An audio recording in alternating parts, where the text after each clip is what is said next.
This podcast contains descriptions of violence against children and adult language and is not suitable for all audiences. Listener discretion is advised.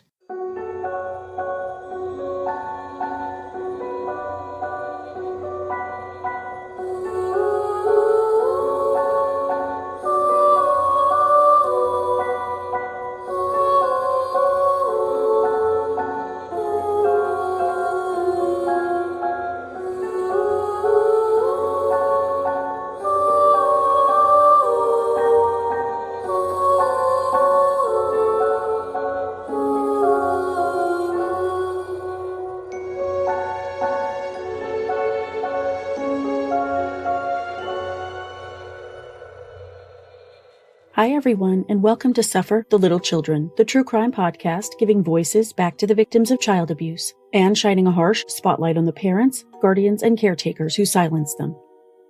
I'm your host, Lane, and this is episode 87, Judah Morgan, Part 1. Little Judah Morgan spent almost the entirety of his 4 years in the loving, stable foster home of his second cousin, Jenna Hullett, and her family. When Indiana DCS essentially forgot to terminate the rights of his biological parents, Judah was returned to the custody of his mother, Mary Yoder, and his father, Alan Morgan. 6 months later, Judah was dead. This is the story of a joyful, jubilant little boy with warm brown eyes, curly blonde hair, and adorably pinchable cheeks who loved singing and dancing, learning, and especially spending time with the family who loved him. It's also the story of yet another child protection agency, yet again failing a child with fatal and undeniably preventable results. In Part 2 next week, you'll hear my conversation with Judah's foster mom, Jenna, who is already fighting to change laws to protect other kids like the little boy she loved like her own.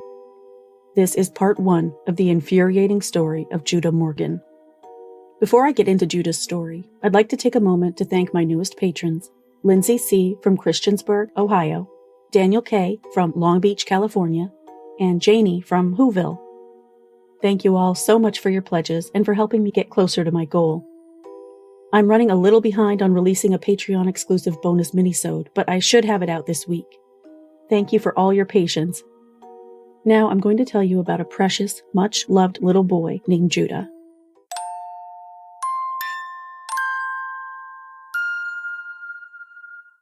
21-year-old Mary Elizabeth Yoder and 23-year-old Alan Dale Morgan began dating in 2016. Mary was about 21 and had a 2-year-old son, who I'll call M.Y., with a man named Mikhail Grigsby. Mary Yoder, who went by other names on her various Facebook profiles, may or may not have known about Alan's minor criminal record, which included some traffic violations, but most notably, an arrest in 2012 for domestic violence battery with a child present, as well as strangulation. That case was ultimately dismissed in 2014. Almost immediately after meeting Alan, Mary became pregnant, and on June 17, 2017, Judah Marshall Morgan was born in LaPorte, Indiana. Alan and Mary had a tumultuous, possibly abusive relationship, and as time went on, Mary frequently made posts on Facebook indicating her discontent with the relationship. She also had a habit of making posts proclaiming what a devoted mother she was, which I'll get into a little bit later. Despite her dissatisfaction with Alan's contribution to the relationship, Mary posted on Facebook twice that the two got engaged. First on June 18, 2017, the day after Judah was born, and again on April 8th of the following year. It's unclear if the removal of the couple's children in October of 2017 had anything to do with the possible break in their engagement. Amid allegations that Alan had abused Judah's older brother, M.Y., both children were removed from the home. Then 3-year-old M.Y. was placed with his maternal grandparents, Catherine and Eric Yoder. 4-month-old Judah was put into a kinship placement with Alan's cousin, Jenna Hullett, and her husband, Phil. A kinship placement is when a child in foster care is placed into the home of a family member or someone otherwise close to the family. The Hulletts have 3 kids of their own, now 25-year-old Kyle, 22-year-old Caitlin, and 20-year-old Madison. Gina's family grew attached to Judah and raised him as their own. The kids considered him their baby brother. Judah, who called Gina Mommy and Phil Daddy, met all his milestones either on time or even early, despite his mother smoking quite a bit of marijuana while she was pregnant with him. Judah was, in fact, born with a high level of THC in his system. Even so, Jenna says Judah was potty trained by the age of 2. Keep that in mind as we move forward with the story. DCS employees visited the Hullett's home in Stark County frequently to monitor Judah's welfare. Several times throughout the 4 years he lived with the Hulletts, they were told they would ultimately be granted custody and be able to adopt Judah officially. In the meantime, Mary and Alan continued producing children. They had another son in October of 2019, who all called DY, and in September of 2020, Mary gave birth to her 4th child, LM, who was several weeks premature. While Judah remained in the Hullett's care, DCS facilitated visitation between Judah and his biological parents, even providing transportation for the little boy to these visits. Judah, Jenna said, was afraid of these visits. He told Jenna multiple times that he was afraid of Mary and Alan, and told her of concerning things that happened in the Morgan home, including one incident in which he said his father, who the little boy called Alan, had kicked his older brother down the stairs. He also told Jenna that Alan hurt him during these visits. Still, the visits continued, and Judah's fear of his biological parents, especially his father, continued to grow. Judah, who, again, was potty trained, began having nighttime accidents soon after Mary and Alan were granted overnight visits. All this time, Mary continued professing her excellence as a mother on Facebook and other social media platforms. She posted many photos of MY and Judah, never once mentioning that either child was not in her custody, or that these photos were taken during court-ordered visitation. Whether or not these posts are pertinent to Judah's story is up for debate, but when this kind of information is available, I'm always interested in examining someone's public persona versus what's really going on inside their home. The hypocrisy in Mary's posts when compared to her later actions and inaction is mind-blowing. On July 30th, 2019, Mary wrote, "Mama loves you both more than anything in this world. Nobody besides your daddy will ever love you more than I do. No matter what happens, no matter who says what, I will always be right by your sides. I will always look out for your best interest because nobody else will. I will always put you first. Never doubt my love for you two. You two are the most amazing blessings I could ever ask for. I will never let you down. I will forever fight for you two. Even when I feel weak and like I can't go on, you two are my reason for everything. My reason for working, for trying, for working on myself, and for waking up in the morning." Just one day later, Mary shared a post reading, "I put my child's needs before I put my own. I bet y'all can't steal this post." Adding her own comment, "Always and forever. Nothing is or ever will be more important than my children. Anyone who tries to get in their way will quickly find I am not the mama to mess with. I don't play about my kids." On September 4th, 2019, Mary posted, "I will always have my children's best interest in mind. If you aren't part of that, there's a damn good reason. My children will not be put in a situation that could harm them psychologically, emotionally, or physically. I am their mother. You can't respect that, then move along." That December, she shared a post that read, "Children did not ask to be here. That is why you change and rearrange your life for them." She also made a number of posts complaining about her kids. On January 5th, 2020, she posted simply, "This child," followed by the facepalm emoji, the angry, swearing face emoji, and the sobbing emoji.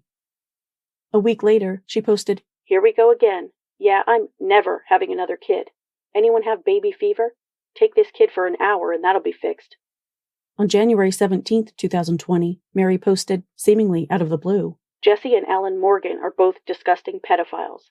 They like little girls and talk to girls underage and receive nudes." Jesse is Alan's brother. On June 9th, 2020, Mary reposted a status reading, "Y'all be internet moms. Let's be real. Who really have the kids all the time?" And added the commentary, "Only time they're not with me is when I'm at work." Again, she didn't mention that at least one, if not two, of her kids wasn't even in her custody at the time. Mary was also active on TikTok, posting a variety of narcissistic bullshit, defending her position as a Trump supporter and self-professed conspiracy theorist, constantly bitching about being tired, and always harping on the fact that she was a mom of 4 boys, although she never mentioned the custody situation. In one video posted in February of 2021, she appeared wearing a black hoodie and made this hypocritical rant. "Am I wearing the same sweater that I have been for a few days?" "Yes, I am." "Ew, why are you wearing the same sweater?" Because it's a sweater, it's clean, and it's comfortable." "Yes, maybe that makes me look lazy. But here's the thing. When you do laundry, for 4 boys and their dad and yourself. And you mostly do their laundry first because you have 4 boys and their school and you want your kids to have clean clothes. As a mom, you put yourself last because, kids come first. I think I have the right to wear the same sweater a couple days in a row. Might make me look lazy or lame or gross, but it's a fucking sweater. So who gives a shit? Not me! The month before, she posted one using someone else's sound that simply said, "The closest object to your right is going to make you famous." She panned right, smirking, to reveal her then 6-year-old son sitting there. "Hey, Mary, tell me you think of your children as objects without telling me you think of your children as objects." In this clip, Mary talked about being a working mother. I will say that I'm pretty proud of myself for getting a job that starts at $13 an hour. Am I going to be exhausted? Abso-fucking-lutely. Is it going to suck having to work nights when I have 4 kids? Yeah, it is, because I'm going to miss getting my kids to sleep every single night, basically. But do I need to do it to support my kid? Yes, the hell I do. At the end of the day, I'm doing what I need to do to support my kids, and that's what matters. Being a mom ain't easy. It's not meant to be easy. It'll never be easy. But if you're doing the best that you can and trying your hardest, then that's what really matters. Then there's this attempt at a brilliant metaphor. Do you know what I just realized? A mask is like a blanket that little kids think protects them from monsters. But the thing is, those monsters don't exist. Because if the monsters did exist, then the blanket wouldn't protect you and couldn't protect you. Sounds a lot like these masks that people are wearing. In May of 2019, due to an incident for which I was unable to find any detail, Mary was arrested and charged with intimidation. Alan's brother, Jesse Morgan, paid her cash bond of $500. That October, she pleaded guilty to the charge as a Class A misdemeanor and was sentenced to pay court costs and fines totaling $187, as well as 365 days in LaPorte County Jail, although she was given credit for 3 days incarcerated, 3 days of good time credit, and the remaining 359 days were suspended and to be served on probation. Mary's oldest son was ordered by the court to be placed back with his mother in 2020. On February 21, 2020, Judge Michael Bergerson ordered that his grandparents, Catherine and Eric Yoder, were entitled to visitation no fewer than 1 weekend a month. However, the associated court case is apparently still ongoing. In March of 2021, Mary posted her relationship status on Facebook, writing, "Single, but living with my kid's dad. Not a relationship, seeing as there is no love whatsoever or respect, etc." Under those tumultuous circumstances, Judah was inexplicably ordered returned to his parents' care. Within 6 months, he would be dead.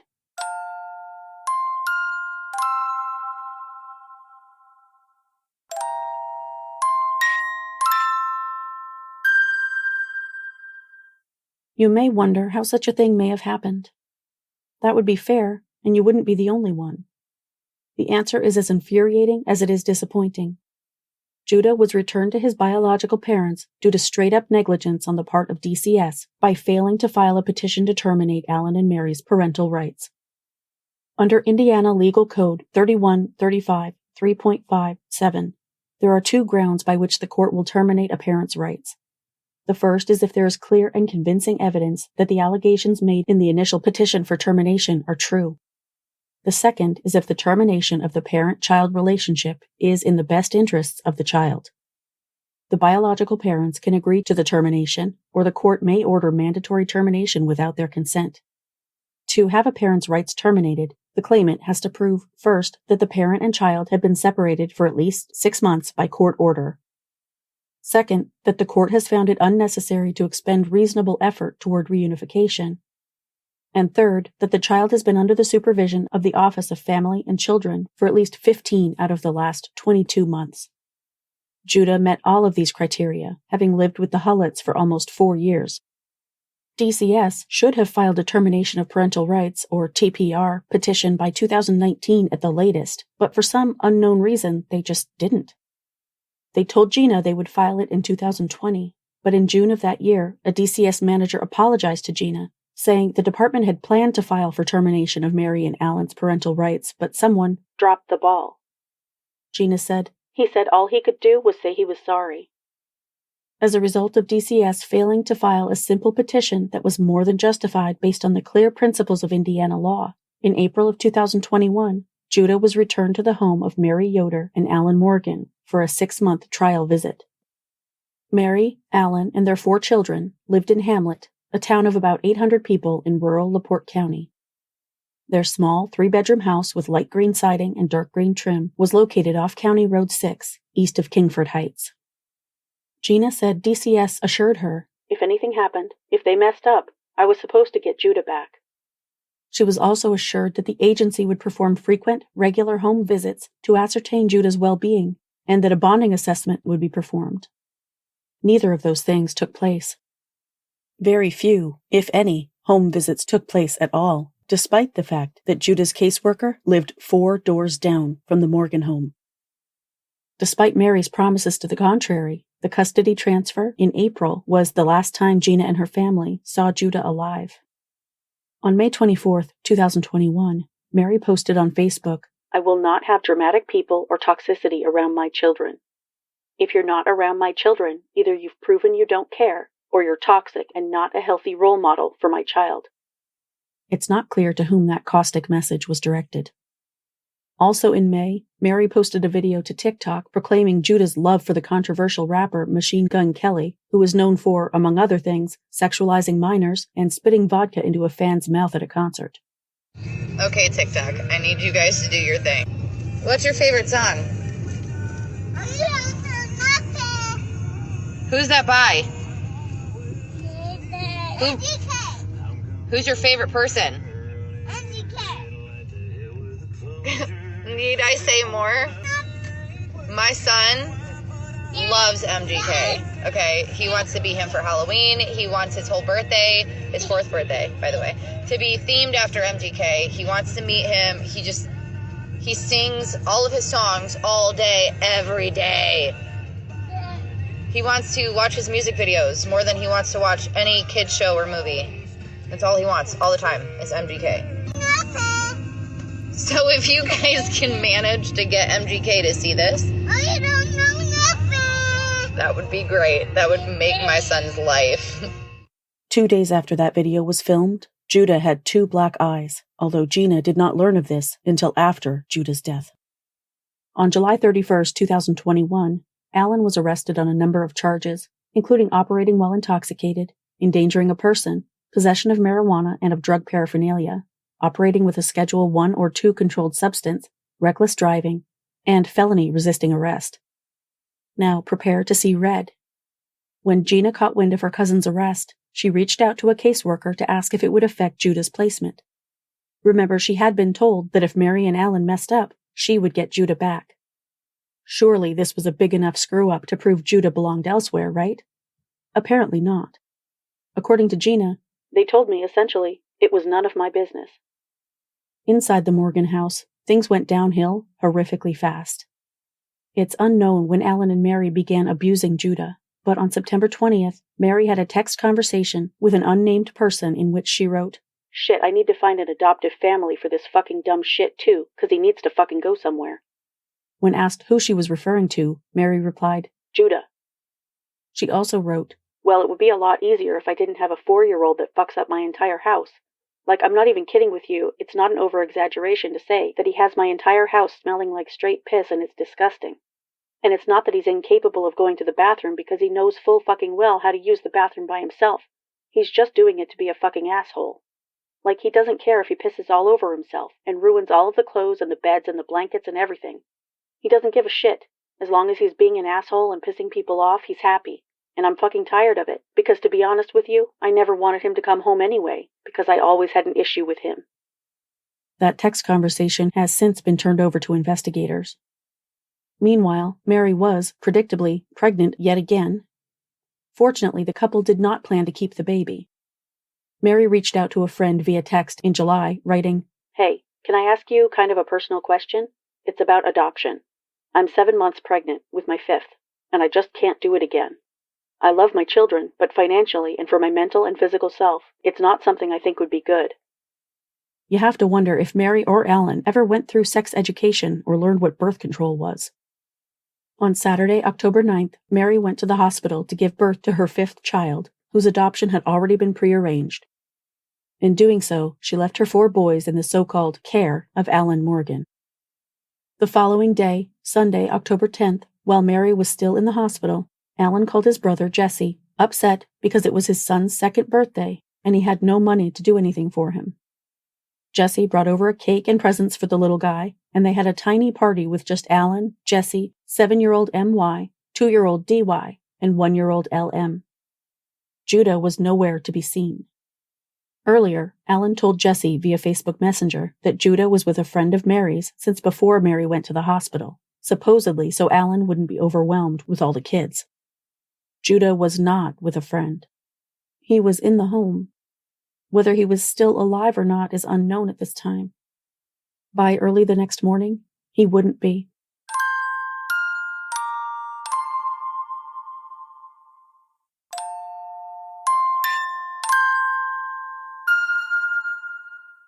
According to a probable cause affidavit written by Detective Jacob Koch, at 2:45 a.m. on Monday, October 11th, an individual named Morgan Fulton, who I have since discovered is the adoptive parent of Mary's new baby, placed a call to 911 reporting an unconscious 4-year-old male who was not breathing. 3 minutes later, LaPorte County Deputy Michael Sweet was dispatched to the home at 3184 East 875 South in Hamlet, Indiana. While on his way to the scene, the deputy was told by dispatch that the child had reportedly been battered by his father, Alan Morgan, and that they had received a second 911 call from the mother at 2:53 a.m., saying Alan might run because he was scared and didn't know what to do after losing his temper and hurting the child. A BOLO, or Be on the Lookout, was issued for Alan and his red 2004 Ford Freestar minivan, which was described as having 2 missing passenger side hubcaps and an expired Indiana license plate. The sheriff's office cautioned the public that Alan was considered armed and dangerous. At 2:58 a.m., Deputy Sweet arrived on scene, followed 1 minute later by Deputy Austin Wells. They both tried to awaken anyone inside the house, but were unsuccessful. Because they knew there were children inside, they tried the door, which was fortunately unlocked, and entered the home, where they found the bruised, naked body of 4-year-old Judah Marshall Morgan in a bedroom, covered in a blanket.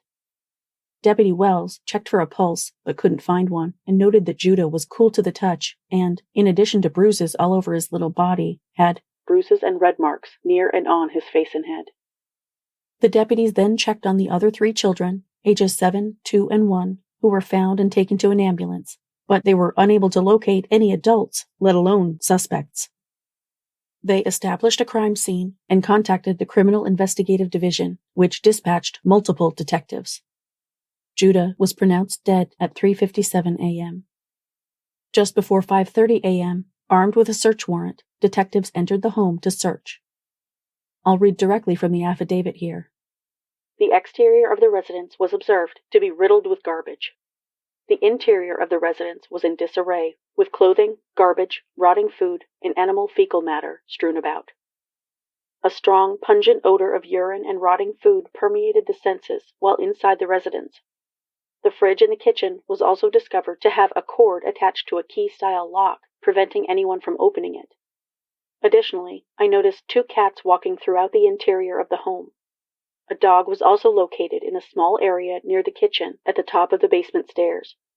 The dog was locked in a crate and extremely malnourished.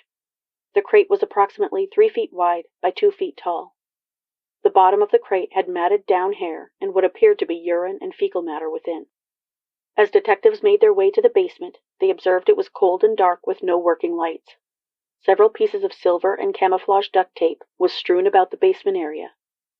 In particular, one piece of duct tape was discovered to be taped together in the shape of a circle approximately a few inches in diameter. Another small piece of duct tape was stuck to a small black sock, and another one was stuck approximately a foot off the concrete floor to a wood 2x4 or stud used for framing a wall. A small training infant-style toilet was located in the basement containing what appeared to be urine and fecal matter. A large, fluffy blanket was located in the basement with small pieces of silver duct tape attached to it and the smell of urine emitting from it. A small, toddler-sized pair of sweatpants was located in the basement, which also smelled of urine. 2 small pipes and a coax cable were located in the basement near the area where the other items mentioned above were located. At about 7:13 a.m., Allen's vehicle was located about 8 miles away in Knox, where he was taken into custody by the LaPorte County Sheriff's Office and booked into LaPorte County Jail at 12:37 p.m. Upon Allen's arrest, the Sheriff's Office released a statement saying, "Allen D. Morgan has been located and is in custody of the LaPorte County Sheriff's Office. Thank you to our news media partners, the tipsters, and our followers on our social media platforms for quickly circulating the information." The day of Judah's death, Mary was interviewed after being Mirandized, and, fortunately, she made multiple incriminating statements. She told police she was aware of what Allen was doing to Judah, but said she was afraid of her partner and couldn't stop him from hurting her son. Mary claimed she tried to stop the abuse by saying things like, "That's enough," and "Leave him alone." Mary told detectives that Judah was sent to the basement as punishment for not being potty trained like the other victims were. Are we supposed to believe that both the 1- and 2-year-olds were fully potty trained? Also, according to Gina, Judah absolutely was potty trained. During her interview with police, Mary admitted the lights in the basement were intentionally turned off as a punishment or scare tactic, and that another punishment for Judah was withholding food. She said she personally witnessed Allen multiple times binding their 4-year-old son with duct tape and physically abusing him. While Allen was at work, she confessed, she would also punish Judah by sending him to the basement, but she claimed she never duct taped or beat him herself. How often was Judah sent to the basement? About 3 times a week, Mary said, sometimes for a few days at a time, but police did not know how long the practice had taken place. On the occasions when Judah refused to go downstairs himself, Mary said, Allen grabbed him by the neck and carried him down. He was usually forced to go to the basement naked, where there was no bed or anywhere else to sleep, but he was given a fuzzy blanket. Mary told investigators that the last time she saw Judah was on Saturday, just before leaving the house to give birth. At that time, she said, Judah was in the basement. The affidavit read, Mary made comments that she could have put a stop to this, but didn't. When asked where Judah was during his brother's birthday party, Mary said she was at the hospital, but Judah was at home.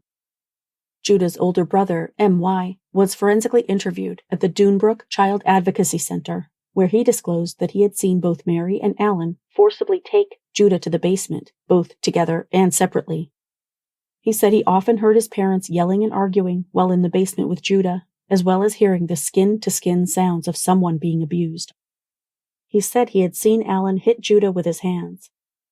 He described his little brother being bound specifically with silver and camouflage duct tape around his ankles and hands, with his arms behind his back.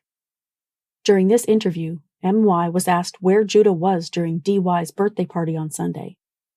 The boy told the interviewer that Judah was in the basement, where he normally was. The detectives interviewed Allen's brother, Jesse Morgan, who said that at 2:23 a.m. on Monday, he started receiving Facebook messages from Mary, who told him Allen needed his help with a serious emergency. For the record, this was 22 minutes before the first 911 call was placed, and a full 30 minutes before Mary herself called 911. At 2:25 a.m., Jesse said, Mary tried calling him through Facebook Messenger, but he didn't answer, so she continued messaging, saying, I kind of hate him right now. I have every right to, I guess, but I still don't want him to kill himself, I don't need 2 people gone in one day. On October 11th, 28-year-old Allen Dale Morgan and 26-year-old Mary Elizabeth Yoder were booked into LaPorte County Jail, although Mary wasn't officially charged until 2 days later. Allen, whose statistics on the jail inmate roster list him as 6 feet tall and weighing 165 pounds, with brown hair and hazel eyes, faced multiple charges, including felony murder, 2 counts of 5th-degree felony neglect of a dependent, 3 6th-degree felony counts of neglect of a dependent, felony resisting law enforcement, and cruelty to an animal, a misdemeanor. The charges against Allen indicated that he knowingly or intentionally killed Judah, that he knowingly or intentionally confined him, that he knowingly or intentionally cruelly confined Judah and deprived him of necessary sanitary facilities, that he knowingly or intentionally placed the other 3 boys in a situation that endangered their life or health, and that he recklessly, knowingly, or intentionally neglected the dog, who was emaciated when rescued from the home. The dog's current condition is unknown. According to the jail website, Mary, who was booked in at 3:39 p.m. on October 11th, is 5 feet 7 inches tall, weighs 145 pounds, and has green eyes and brown hair.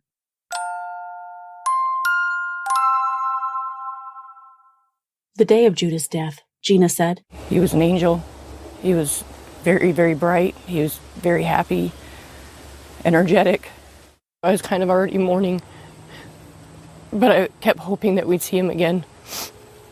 And I told my husband I was going to write him letters so that when he got older, he would know that we didn't just leave him, that we did love him, and that we didn't give up on him." DCS was aware of it. The CASA was aware of it. I gave the CASA and DCS messages, pictures of abuse with the older child. He would come home from visits and tell me that he was afraid to come here. He was afraid of Alan. The system failed him, along with many other children, and it needs to stop. Gina's son, Kyle, said of the little boy he considered his baby brother, "He had the curliest hair, the most cherub face, like always so happy, running around." Gina's younger daughter, Madison, said, "He would sit there, he'd see somebody laughing, and he'd be like, 'Oh, okay, this is funny,' so he'd keep doing it. Whenever I would be sad, he'd sit there and give me hugs and stuff."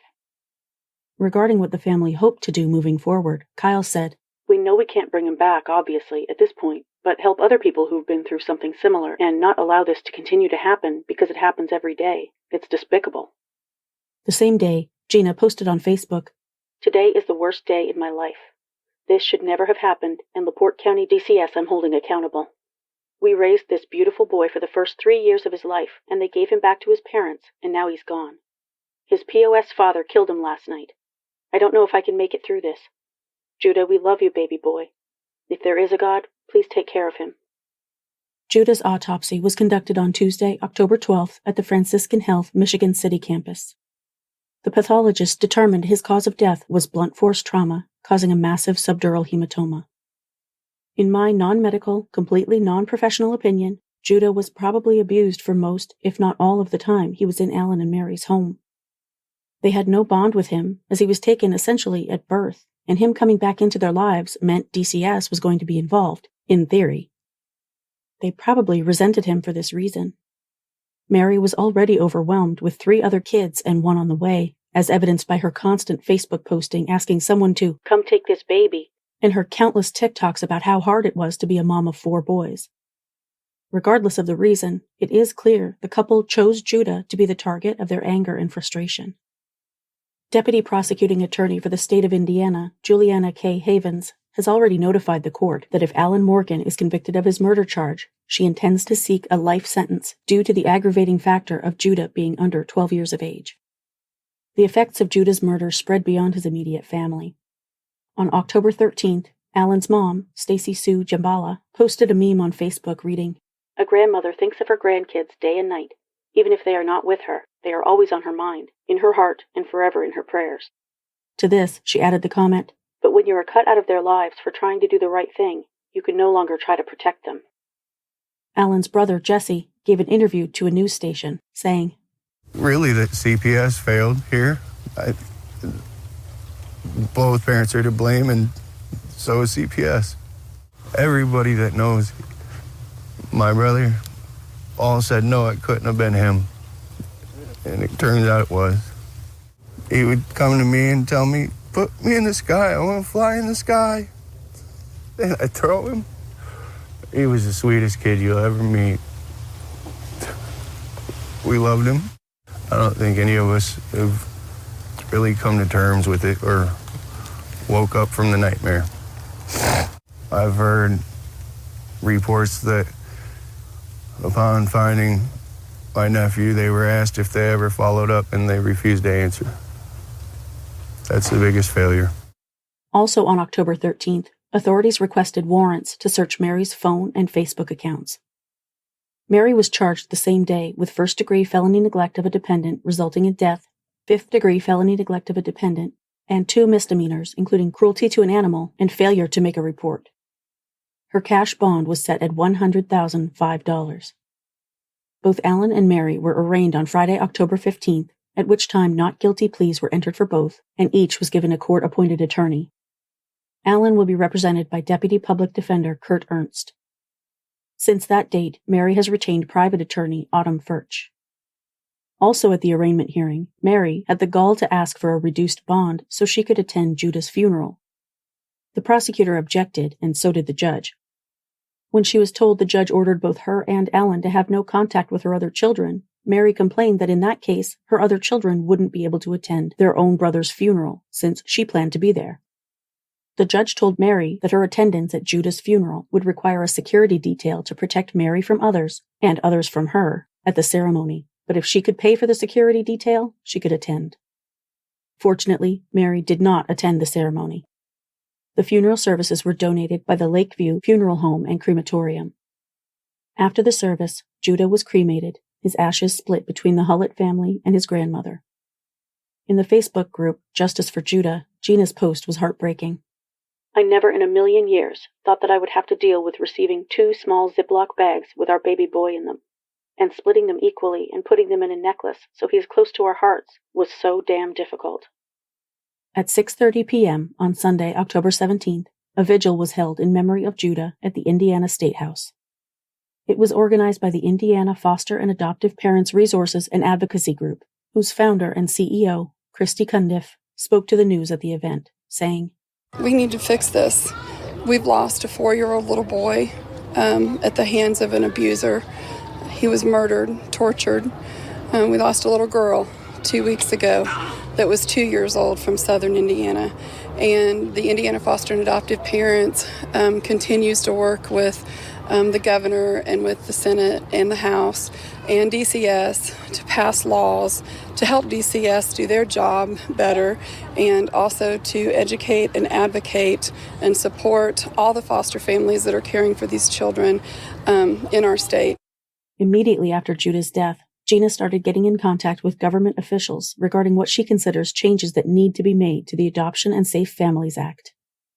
You'll hear more about her efforts in next week's episode during my conversation with Gina.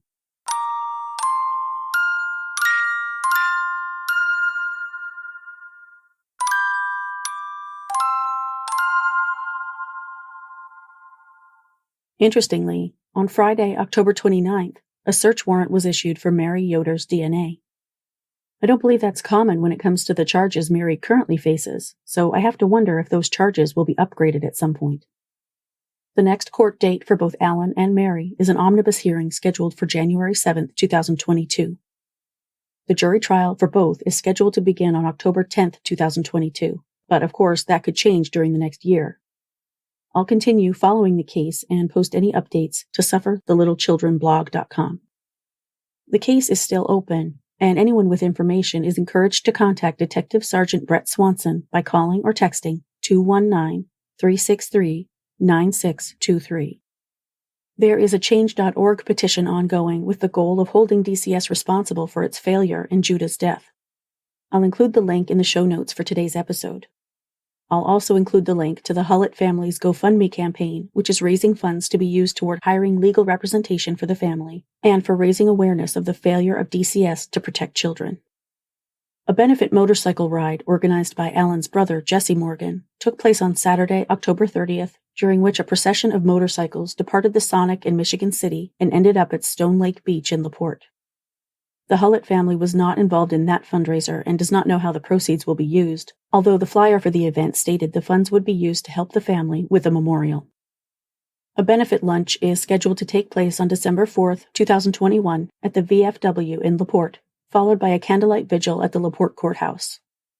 According to the flyer for this event, 100% of the proceeds go to the Judah Morgan Fund to help raise awareness of child abuse and neglect, and to raise awareness of the unjust verdicts of our court system, who continue to put innocent children back into the hands of their abusers.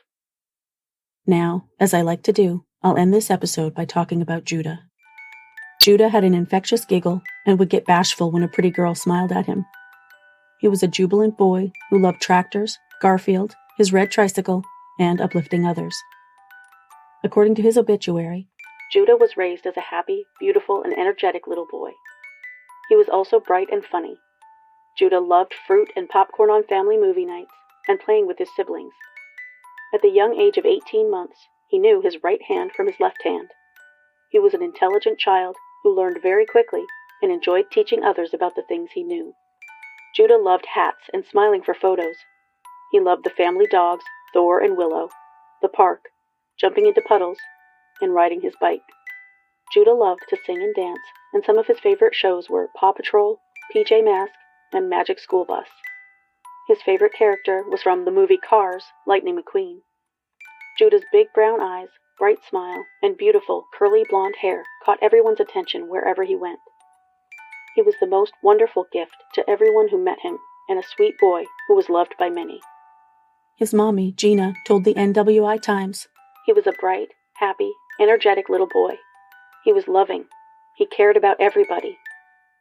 I also have a few clips I want to play so you can hear Judah's sweet little voice. Here he is sending a message to his brother Kyle and eating at the same time. What do you want to say to Kyle and Allison? Hi. Hi, Allison. And Kyle? And Kyle. Hi, Kyle. I have ketchup on me. Wait. Are you going to say, how are you doing? How are you doing, Kyle? Kyle? Say hello. Hello, Kyle. In these recordings, Judah and his mommy, Gina, are being silly together. Say, I'm a booger butt. I'm a booger butt. I'm a snot-nosed turd. I'm not so small. No. I'm a snot-nosed turd. I'm a snot-nosed turd. Say, but I love you. But I love you. And where's my mommy?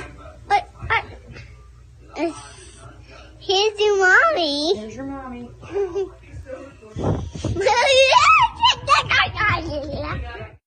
This little boy was clearly so deeply loved by the family who raised him for almost 4 years, and I have no doubt he never questioned that love for a moment. Sleep with the angels, Judah. You will always be remembered. My sources for today's episode were court documents, the Northwest Indiana Times, the South Bend Tribune, What's New LaPorte, WNDU 16 News Now, ABC 57, the Justice for Judah Facebook page, an article written by Christopher Throgmorton titled Justice for Judah, Law and Crime, Trap Law LLC, Facebook, Indiana's My Case portal, the LaPorte County Jail Inmate Search, and Jenna Hullett. In next week's episode, you'll hear my conversation with Gina, who was a true warrior for justice for her little boy and other Indiana children in similar situations. I know you'll enjoy hearing it as much as I enjoyed talking with Gina, so please tune in next Wednesday. That's it for this week. Join me next week for part 2 of Judah's story. If you like the show, please follow or subscribe to Suffer the Little Children on Apple Podcasts, Google Podcasts, YouTube, Spotify, Spreaker, Pandora, iHeartRadio, Stitcher, or your favorite podcast listening app. And please leave me a 5-star rating and a positive review on your favorite podcast platform. Visit the website at sufferthelittlechildrenpod.com, where you can listen to episodes or become a patron for rewards ranging from a shout-out by name on the show to bonus content and exclusive gifts. Follow the podcast on Facebook, Instagram, Tumblr, and Pinterest at Suffer the Little Children Pod, and on Twitter and TikTok at STLCpod. View photos related to today's episode on Facebook and Instagram. For more stories like the one you heard today, visit sufferthelittlechildrenblog.com. This podcast is researched, written, hosted, edited, and produced by Lane. All music for the show is licensed from audiojungle.net.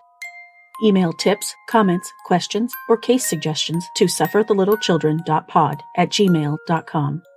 For more information about preventing or reporting child abuse, visit childhelp.org or call your area's child abuse hotline. If you see something, say something. Until next week, bye everyone.